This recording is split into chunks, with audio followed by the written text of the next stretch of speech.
الحمد لله رب العالمين والعاقبة للمتقين والصلاة والسلام على سيد الأنبياء والمرسلين سيدنا ونبينا ومولانا محمد وعلى آله وأصحابه أجمعين. أما بعد، فأعوذ بالله من الشيطان الرجيم. بسم الله الرحمن الرحيم. وَلَنَبْلُوَنَّكُمْ بِشَيْءٍ مِّنَ الْخَوْفِ وَالْجُوعِ وَنَقْصٍ مِّنَ الْأَمْوَالِ وَالْأَنفُسِ وَالثَّمَرَاتِ وَبَشِّرِ الصَّابِرِينَ الَّذِينَ إِذَا أَصَابَتْهُم مُّصِيبَةٌ قَالُوا إِنَّا لِلَّهِ وَإِنَّا إِلَيْهِ راجعون. صدق الله العظيم. وصلى الله تعالى على خير خلقه وسلم تسلیما کثیرا کثیرا. صدر ذی وقار اسٹیج پر تشریف فرما، معزز علماء کرام و محترم مہمانان عظام، معزز حاضرین، پردہ نشین ماؤں اور بہنوں اور پیارے بچوں، جیسا کہ آپ کو معلوم ہے کہ آج اس عیدگاہ کے اندر جو سیرت کانفرنس کے نام سے یہ اجتماع منعقد کیا گیا ہے، اس کا یہ 33واں اجلاس آج آپ کے سامنے ہے. پہلے یہ پروگرام جب سے شروع ہوا تھا، آپ کو یاد ہوگا کہ بنیا باغ کے وسیع و عریض میدان کے اندر ہر سال اس پروگرام کا انعقاد عمل میں آتا تھا، لیکن بعض مجبوریوں کی بنا پر اب وہاں سے یہ منتقل کر کے ہمارے اس علاقے کے اندر مسلسل کئی سالوں سے منعقد ہوتا جا رہا ہے. اس پروگرام کے انعقاد کا مقصد کیا ہے؟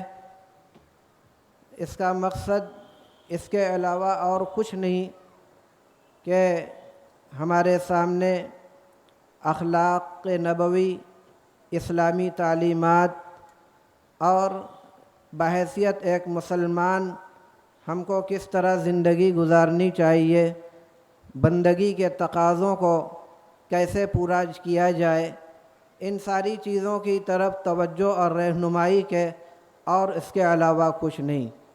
الحمدللہ اس اجتماع کے اندر جتنے بھی مقررین و خطبائے اعظام تشریف لاتے ہیں وہ نہایت ہی مدلل اور نہایت ہی حکیمانہ انداز میں قرآن و سنت کی روشنی میں اپنی یہ باتیں آپ کے سامنے ہمیشہ سے پیش کرتے چلے آ رہے ہیں.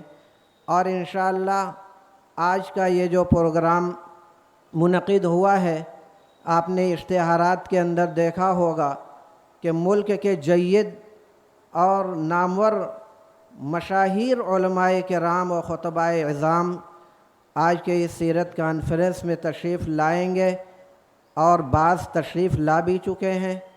میں تہہ دل سے ان تمام محترم مہمانان اعظام کا اپنی جانب سے بھی اور پورے بنارس شہر کے باشندگان کی جانب سے بھی استقبال کرتا ہوں، اور ان کا ممنون و مشکور بھی ہوں کہ انہوں نے سفر کی تکالیف کو ہمارے لیے اور ہماری ادنا سی دعوت پر وہ انہوں نے قبول کیا اور تشریف لے آئے.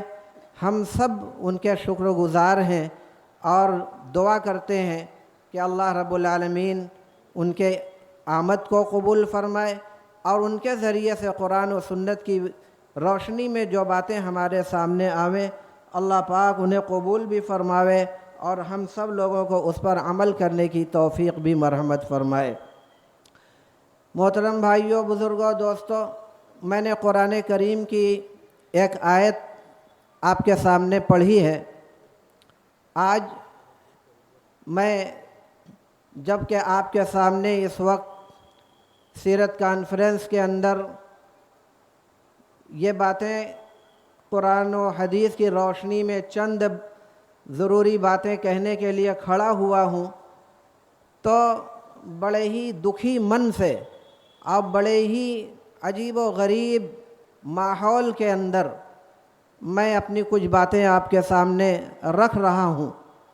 اس وقت ہم جن حالات کے اندر اپنے وطن عزیز کے اندر زندگی گزار رہے ہیں اور جس ماحول کے اندر ہماری شب و روز اور صبح و شام گزر رہے ہیں، وہ کسی سے پوشیدہ نہیں ہے۔ ہماری جان، مال، عزت، آبرو اور ہماری عبادت گاہیں، ہمارے مدارس، ہماری خانقاہیں اور ہمارے اوقاف، غرض کوئی بھی چیز آج محفوظ نہیں ہے۔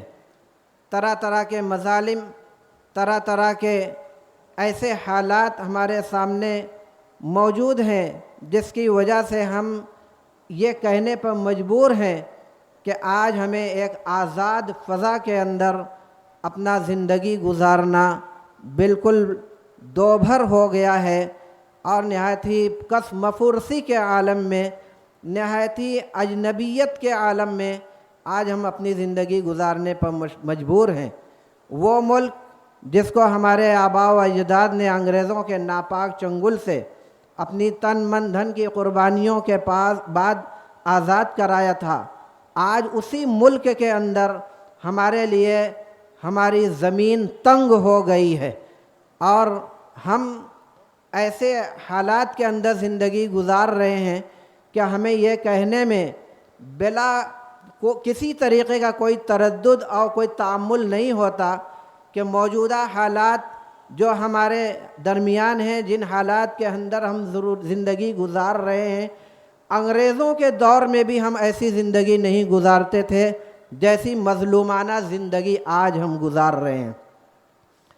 لیکن میرے دوستو بزرگوں، ایک طرف یہ حالات ہیں اور جس کی وجہ سے ہم شکوہ کرتے ہیں اور اپنی زبان سے ہم یہ باتیں بیان کرتے ہیں۔ سوال یہ ہے کہ کیا اس طریقے کے حالات کو بیان کرنا اور صرف اپنا رونا روتے رہنا یہی مسئلے کا حل ہے؟ تو اس کا جواب یہ ہے کہ نہیں میرے دوستو، حالات ہمیشہ لوگوں کے اوپر آئے ہیں اور آتے رہیں گے۔ ہمیں اس وقت اپنے محاسبہ کی ضرورت ہے کہ یہ حالات ہمارے درمیان جو پیدا ہوئے، کیوں کر پیدا ہوئے۔ اگر ہم تہ میں جائیں تو قرآن کریم ہی کی روشنی میں ہمیں دو چیزیں ملتی ہیں۔ ایک بات تو یہ ملتی ہے جو قرآن کریم کے اندر کی جو ایک آیت میں نے آپ کے سامنے پڑھی، وَلَنَبْلُوَنَّكُمْ بِشَيْءٍ مِّنَ الْخَوْفِ وَالْجُوعِ، جس کے اندر اللہ رب العالمین نے اس بات کا اعلان فرمایا ہے کہ اے ایمان والو، اس روئے زمین پر تمہیں آزمایا جائے گا، مختلف قسم کے امتحانات سے تمہیں گزارا جائے گا، کبھی جانی، کبھی مالی، اور مختلف قسم کے نقصانات تمہارے سامنے ہوں گے۔ تو اس آیت کا خلاصہ یہ ہے کہ یہ دنیا دارالامتحان ہے، اور اللہ تعالیٰ اپنے بندوں کی ہمیشہ آزمائش کی ہے، آج بھی کر رہے ہیں اور آئندہ بھی یہ سلسلہ جاری رہے گا۔ اور آزمائشوں کا جو معاملہ ہے اس میں چاہے جو آدمی اللہ کا جتنا محبوب و مقرب ہوتا ہے، اتنے ہی زیادہ اس کو آزمائشوں کے دور سے گزرنا پڑتا ہے۔ خود ہمارے نبی سرور کونین تاجدار دو عالم آقا و مولا حضرت محمد الرسول اللہ صلی اللہ علیہ وسلم نے ارشاد فرمایا، ان اشد الناس بلاء الانبیاء ثم الامثل فالامثل۔ ہم لوگوں کا ایمان، یقین اور عقیدہ ہے کہ اللہ رب العالمین کے بعد انبیاء کرام علیہم السلام کا جو مقام و مرتبہ ہے وہ بہت بلند ہے، اور انبیاء کرام علیہم السلام سے بلند اس دنیا کے اندر کوئی بھی نہیں ہے۔ لیکن جب ہم تاریخ کی اور سیرت کی کتابوں کا مطالعہ کرتے ہیں تو ہمیں یہ بات کھل کر سامنے آتی ہے کہ انبیاء کرام علیہم السلام کے اوپر بھی بڑے سخت حالات آئے، اور امتحانات کی بھٹیوں کے اندر بڑے بڑے انبیاء کرام علیہ السلام کو گزارا گیا۔ وقت زیادہ نہیں ہے کہ اس پر تفصیل سے روشنی ڈالی جائے۔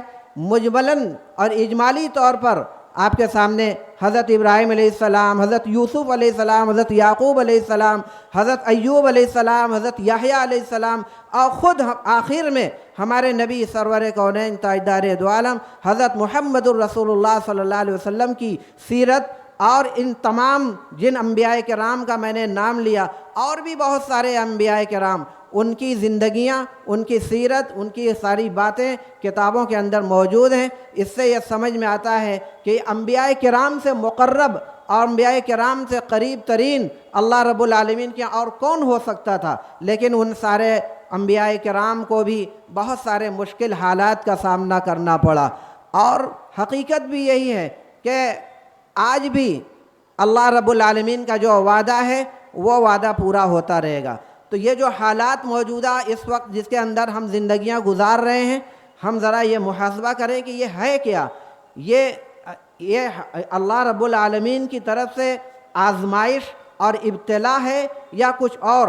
تو ایک چیز تو یہ قرآن کریم کے اندر سے نکلتی ہے، اور دوسری چیز یہ بھی نکلتی ہے کہ اس دنیا کے اندر جو اگر سخت حالات سامنے آتے ہیں، مصیبتیں اور پریشانیاں آتی ہیں، تو خود ہمارے اپنے بدعمالیوں کا وہ نتیجہ ہوا کرتی ہیں۔ جیسا کہ خود اللہ رب العالمین نے قرآن کریم ہی کے اندر فرمایا کہ وَمَا أَصَابَكُم مِّن مُّصِيبَةٍ فَبِمَا كَسَبَتْ أَيْدِيكُمْ وَيَعْفُو عَن كَثِيرٍ، کہ اس دنیا کے اندر بھی جو اس طریقے کے حالات تمہارے سامنے آتے ہیں، مصیبتیں آتی ہیں، پریشانیاں آتی ہیں، تو وہ تمہارے خود اپنے ہاتھوں کی کمائی کا نتیجہ ہوا کرتی ہیں۔ تو یہ دو چیزیں قرآن کریم سے ہمیں نکلتی ہیں۔ موجودہ حالات کے تناظر میں ہمیں اپنا محاسبہ کرنے کی ضرورت ہے کہ ہم کیا اللہ رب العالمین کی طرف سے ابتلا اور آزمائشوں کا شکار ہیں، یا ہماری بدعمالیوں کے نتیجے میں یہ حالات پیدا کیے گئے ہیں۔ اگر ہم اپنا محاسبہ کرتے ہیں اور جائزہ لیتے ہیں تو ہمیں تو یہی بات سمجھ میں آتی ہے کہ یہ جو صورتحال ہمارے سامنے موجود ہے، یہ ہمارے اپنی بدعمالیوں اور دسیسہ کاریوں کا یہ نتیجہ ہے۔ کیونکہ آپ دیکھ سکتے ہیں، اور ہم جائزہ لیں، تہ کے اندر جائیں تو یہ بات کھل کر ہمارے سامنے آتی ہے کہ بحیثیت ایک مسلمان ہم جو بندگی کے تقاضے ہیں، اور اللہ کے بندے اور نبی کی امت ہونے کی حیثیت سے ہم بندگی کے کتنے تقاضوں کو پورا کرتے ہیں، ایک امتی ہونے کے حیثیت سے ہمیں کیا کیا کرنا چاہیے، کن کن باتوں پر عمل کرنا چاہیے، اسلامی جو احکام ہیں شریعت کے اور جو منکرات ہیں ان سے بچنے کے لیے جو کچھ ہم کتنے پر عمل کرتے ہیں۔ آج دیکھ لیجئے ہمارے سماج کے اندر اخلاقیات کے اعتبار سے، معاشی اعتبار سے، اور بہت سارے جو زندگی کے شعبے ہیں، ہر شعبے کے اندر جائزہ لیا جاتا ہے تو وہاں بہت ساری کمیاں اور بہت ساری چیزیں ایسی ہیں جو اللہ رب العالمین کو ناراض کرنے والی ہیں۔ نہ ہمارے اعمال درست، نہ ہمارے اخلاق درست، نہ ہمارے معاملات درست۔ اعمال کا یہ حال ہے کہ ہمارے علاقوں کے اندر مسجدیں جیسے سال 2 سال پہلے ویران رہا کرتی تھیں، آج بھی ویسے ہی حالات کو دیکھنے کے باوجود ہم نے اس سے عبرت اور نصیحت حاصل کرنے کی کوشش نہیں کی، اور مسجدیں آج بھی اسی طریقے سے ویران نظر آ رہی ہیں۔ اخلاق و کردار کے اعتبار سے دیکھا جاتا ہے تو اس میں بھی بہت ساری شکایات ہیں۔ معاملات کے اعتبار سے دیکھا جائے تو سمجھ میں آتا ہے کہ معاملات کے اعتبار سے ہم سے برا کوئی نہیں ہے۔ تو ہر طرف سے جو کمیاں اور کوتاہیاں، یہ برائیاں ہیں، ان سب چیزوں کو سامنے رکھتے ہوئے ہمیں اللہ رب العالمین کی طرف رجوع اور توبہ اور استغفار کا اہتمام کرنے کی اس وقت ضرورت ہے۔ اگر ہم اس طریقے سے صرف حالات کا رونا روتے رہیں، اپنا محاسبہ نہ کریں، اپنی اصلاح کی فکر نہ کریں، تو سمجھ لیا جائے میرے دوستوں بزرگوں کہ یہ صرف رونا رونے سے اور شکوہ شکایت کرنے سے کچھ ہونے والا نہیں ہے۔ لیکن ان حالات کے اندر مایوس ہونے کی بھی ضرورت نہیں ہے۔ اللہ رب العالمین نے ہمارے لیے ایک پیغام دیا ہے۔ قرآن کریم میں ارشاد فرمایا فَاذْكُرُونِي أَذْكُرْكُمْ وَاشْكُرُوا لِي وَلَا تَكْفُرُونَ، کہ تم مجھے یاد کرو میں تمہیں یاد کروں گا، آج یہ اللہ تعالیٰ کی طرف سے کتنی بڑی بات کہی گئی، کتنی خوشخبری اور کتنی بڑا پیغام دیا گیا ہے کہ تم مجھے یاد کرو میں تمہیں یاد کروں گا۔ آپ اندازہ لگائیے کہ اگر اللہ تعالیٰ ہم کو یاد کرنے لگیں تو دنیا کے اندر ہے کوئی ایسی طاقت جو ہمارا ذرہ برابر بھی نقصان پہنچا سکے؟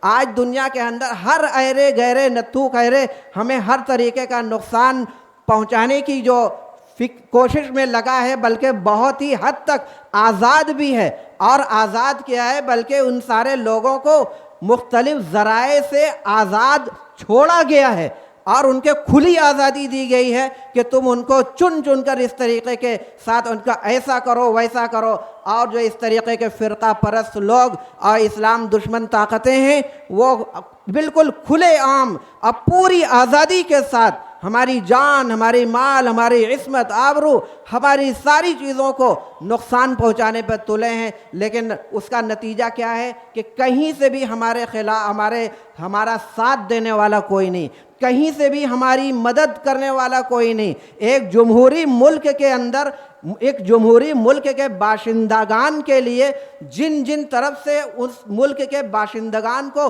مدد پہنچائی جا سکتی ہے، کسی بھی راستے سے آج ہماری مدد کرنے والا اس ملک کے اندر کوئی نہیں ہے۔ کیوں ایسا ہے؟ اس کی وجہ کیا ہے؟ اس کی سیدھی وجہ یہ ہے کہ جب ہم اللہ رب العالمین کو ناراض کریں گے تو سمجھ لیا جائے کہ اللہ کو ہماری ضرورت نہیں ہے، ہم اللہ کے ضرورت مند ہیں اور ہم اللہ کے مدد کے مستحق ہیں، اللہ کو ہماری ضرورت نہیں ہے۔ ہم اگر بندگی کے تقاضوں کو پورا کریں گے تو اپنے لیے کریں گے، اللہ رب العالمین کا نہ تو اس کی عظمت اور بزرگی کے اندر کوئی اضافہ ہوگا اور نہ ہی اس کی شان کے اندر کوئی کمی نہیں ہوئی۔ اللہ احد، اللہ الصمد، اللہ بے نیاز ہیں، ہماری عبادتوں کے اللہ محتاج نہیں۔ اگر ہم کچھ کریں گے اپنے لیے، نہیں کریں گے اپنا نقصان اٹھائیں گے۔ اور پھر مدد کہاں سے آوے؟ یقیناً مدد آئے گی جس روئے زمین کے جب تاریخ اسلام کا مطالعہ کیا جائے پتہ لگتا ہے کہ مسلمانوں نے جب اپنی زندگی احکام خداوندی کے مطابق گزاری ہے، تب سخت ترین حالات کے اندر اللہ رب العزت کی مدد شامل حال ہوئی ہے۔ غزوہ بدر، غزوہ احد اور بہت سارے غزوات اور بہت سارے اسلامی جو جنگیں ہیں اور بہت سارے واقعات آپ اٹھا کر دیکھ لیجئے کہ اتنی کم تعداد ہونے کے باوجود اللہ رب العالمین نے ان کی کیسے مدد فرمائی۔ تو ایمانی طاقت، اللہ سے تعلق اور لگاؤ رہے گا تو اللہ تعالیٰ کا وعدہ ضرور پورا ہوگا۔ اور یہ ساری چیزیں کسی خاص زمانے اور کسی خاص وقت کے لیے نہیں ہیں، بلکہ قیامت تک کے آنے والے تمام مسلمانوں کے لیے یہ ہے کہ جو بھی اللہ والا ہوگا، من کان للہ کان اللہ لہو، جو بھی اللہ والا ہو جائے گا اللہ اس کا ہو جائے گا۔ آج ہم اللہ والے ہو کر تو دیکھیں اور پھر بتلائیں کہ ان حالات کے اندر تبدیلی پیدا ہوتی ہے کہ نہیں ہوتی ہے۔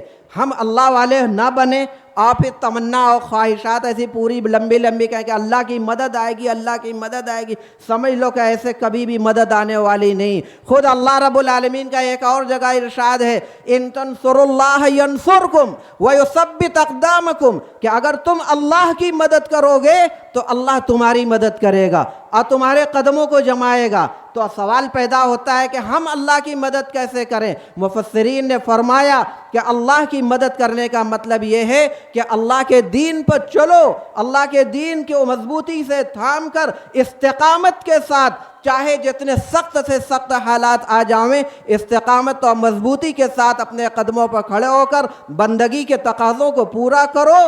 کیا ہوگا؟ ینصرکم، اللہ تمہاری مدد کرے گا۔ تو اگر ہم چاہتے ہیں کہ حالات کے اندر تبدیلی پیدا ہو تو ہمیں اپنے آپ کے اندر تبدیلی پیدا کرنی ہوگی، اپنے اخلاق، اپنے کردار، اپنے معاملات، اپنی ساری چیزوں کو جائزہ لینے کے بعد اس کو بدلنا ہوگا اور اسلام کے ایمان کے جو تقاضے ہیں ان کو پورا کرنا ہوگا۔ اگر ہم ایسا کرنے لگیں یقیناً ذرہ برابر بھی کوئی شک شبہ نہیں کہ یقیناً اللہ کی مدد شامل حال ہوگی۔ اور ایک اور جگہ اللہ رب العالمین نے فرمایا کہ ان اللہ لا یغیر یغیروا ما بقوم حتی یغیروا ما بانفسہم، خدا نے آج تک اس قوم کی حالت نہیں بدلی نہ ہو جس کو خود خیال اپنی حالت کے بدلنے کا۔ تو اگر ہم اپنے احوال کو، حالات کو بدلنا چاہتے ہیں تو ہمیں اپنے اخلاق، کردار، اپنی زندگی کو، روزمرہ کی زندگی کو جائزہ لے کر ہمیں اسلام کے تقاضوں کو اور ایمان کے تقاضوں کو پورا کرتے ہوئے گزارنے کی ضرورت ہے۔ اگر ہم ایسا کریں گے